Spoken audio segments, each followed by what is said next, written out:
हम बच्चों की तरह खुश हैं। मेरे दिल के झूले में खुशी तुम्हारा इंतजार कर रही है। उमर, मेहमद, जाल बिछाया था तुमने, धोखा दिया।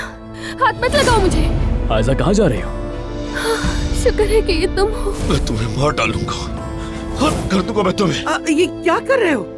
इसे मैं तबाह करके रहूंगा। अरे बैठ जाओ बेटा, हौसला रखो। आयजा चली गई, उमर ने उसे बहका दिया है। अम्मी, मेरा प्यार मुझसे छिन गया। आयजा ने मुझे छोड़ दिया है।